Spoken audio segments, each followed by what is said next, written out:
केतु को मोक्ष, वैराग्य, अंतर ज्ञान, पिछले जन्म के कर्मों का फल, रहस्यों को उजागर करना और अंतर ज्ञान का कारक माना जाता है। राहु जहाँ भौतिक इच्छाएं बढ़ाते हैं, केतु वहीं उन इच्छाओं से दूरी बना देते हैं। केतु की मुख्य विशेषताएं, जो पॉजिटिव केतु है उनकी मुख्य विशेषताएं: गहरी आध्यात्मिक सोच, तंत्र मंत्र, टैरो, ओकल्ट, ज्योतिष, तीव्र अंतर्ज्ञान, शोध कार्य, रहस्यों को उजागर करना जैसे विषयों में सरलता से सफलता मिला देते हैं और इनकी एकाग्रता अद्भुत होती है।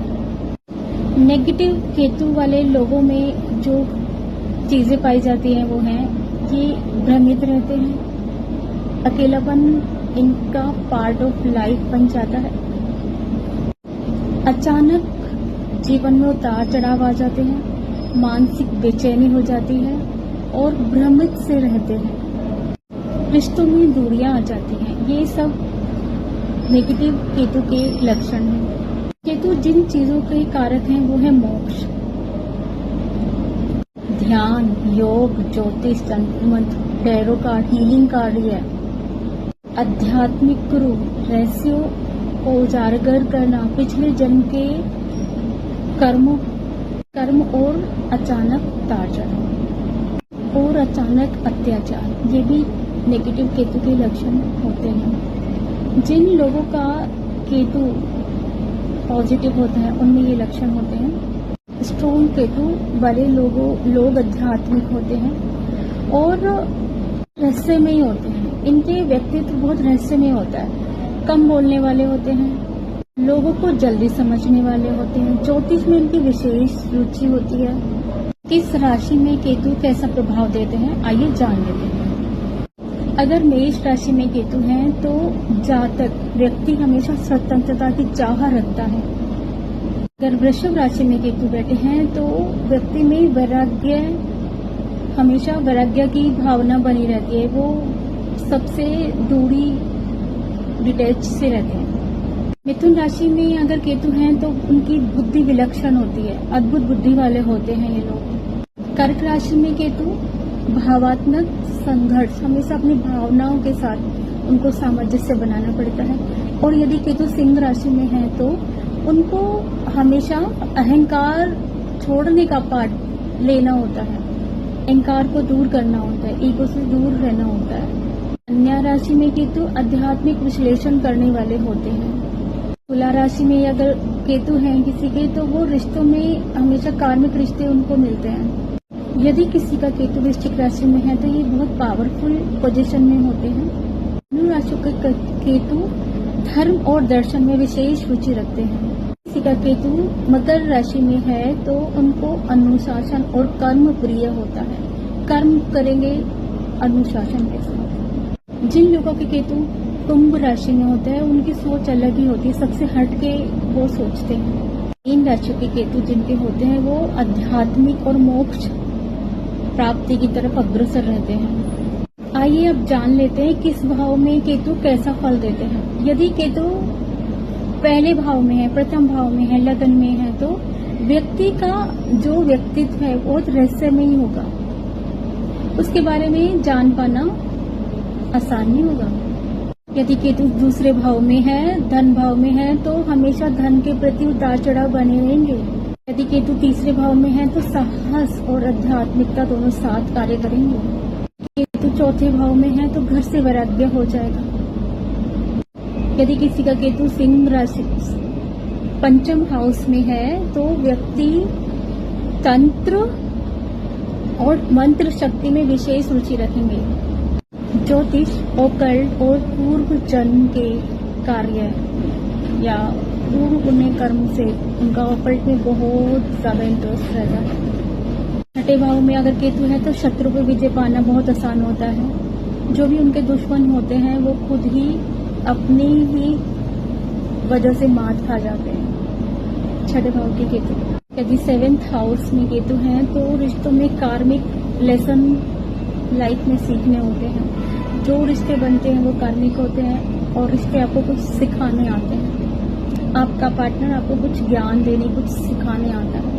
जिन लोगों का केतु अष्टम भाव में होता है वो तंत्र विद्या में विशेष रुचि रखते हैं। तंत्र, मंत्र, आध्यात्मिक, ज्योतिष, ओकल्ट हीलिंग, ये रेकी, ये सारी चीजें वो करते हैं।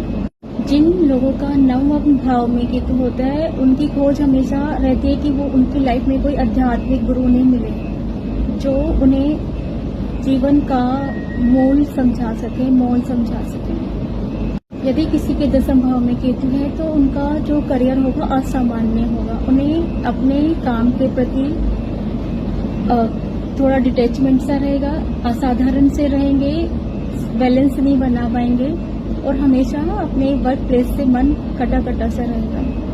कह सकते हैं असामान्य करियर। यदि 11th हाउस में केतु हैं, आय के अनेकों स्रोत होंगे।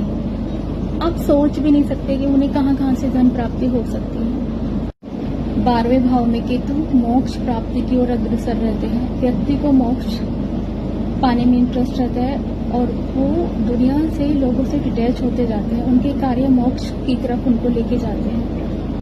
केतु के नक्षत्र, केतु के 3 नक्षत्र होते हैं, मघा, अश्विनी, मूल। पहले नंबर पे अश्विनी, फिर मघा, फिर मूल नक्षत्र केतु के नक्षत्र होते हैं। इन नक्षत्र में जन्मे लोगों में अक्सर रहस्यमय और आध्यात्मिक गुण ज्यादा देखे गए हैं। केतु की महादशा 7 वर्ष की होती है और इन 7 वर्षों में व्यक्ति के जीवन में बड़े बदलाव आते हैं, जैसे आध्यात्मिक जागरण, रिश्तों में परिवर्तन, करियर में परिवर्तन, स्थान परिवर्तन और पुराने कर्मों के परिणाम भी इस दशा में भोगने पड़ते हैं। केतु की महादशा कष्टकारी हो सकती है और अगर ये कष्टकारी नहीं बनानी है आपको तो आपको स्पिरिचुअल हो जाना है, मोह में नहीं रहना है। जितना हो सके मंत्र शक्ति, मंत्र जाप कीजिए और स्पिरिचुअल हो जाइए। देखिए, केतु के कुछ उपाय भी हैं। केतु को पॉजिटिव करने के लिए या स्ट्रॉन्ग करने के लिए आप केतु का मंत्र जाप कर सकते हैं। ओम केम केतवे नमः। भगवान गणेश की आराधना कर सकते हैं। गणेश चतुर्थीज का पाठ कर सकते हैं। कुत्तों को भोजन खिला सकते हैं। गरीबों और जरूरतमंदों को कंबल का दान कर सकते हैं। ध्यान और योग कर सकते हैं। ज्योतिष सीखने वालों को ध्यान और योग का हमेशा सहारा लेना चाहिए। उनके लिए विशेष है कि वो ध्यान और योग करें। जो लोग ज्योतिष सीखते हैं उनके लिए, जिनके 5th हाउस में, अष्टम हाउस में, 12वें हाउस में केतु है, वो ओकल्ट में, ज्योतिष में बहुत अच्छा करते हैं। और 9वें भाव में केतु, ये आपको ज्योतिष में, ओकल्ट साइंस में, गहन विद्या में और पास्ट लाइफ कर्मों के रहस्य को उजागर करने में हेल्प करते हैं। इन भावों में केतु शुभ स्थिति में होने चाहिए। यदि ये शुभ स्थिति में है 5th, अष्टम, 9th, 12th हाउस में शुभ स्थिति में है केतु, तो एक बहुत अच्छा रिसर्चर, ज्योतिष बन सकते हैं। हीलिंग फील्ड में, हीलिंग लाइन में नेम फेम, अच्छा नेम फेम कमा सकते हैं। टैरो, तंत्र, मंत्र, हीलिंग, आध्यात्मिक परामर्श, गुप्त विद्याओं का दान, गूढ़ विद्याओं का ज्ञान में विशेष रुचि होती है और आसानी से सफलता भी इन्हें प्राप्त हो जाती है। जिन लोगों का केतु इन भाव में होता है, 5th, अष्टम, 9th, 12th, 12th हाउस। तो ये थी केतु की संपूर्ण जानकारी। आपको कैसी लगी कमेंट्स में बताइएगा जरूर। अगर आपको ऐसे ही किसी और ग्रह के बारे में विस्तृत जानकारी चाहिए तो आप मुझे कमेंट्स कर सकते हैं, DM कर सकते हैं। Thank you so much. ओम केम केतवे नमः।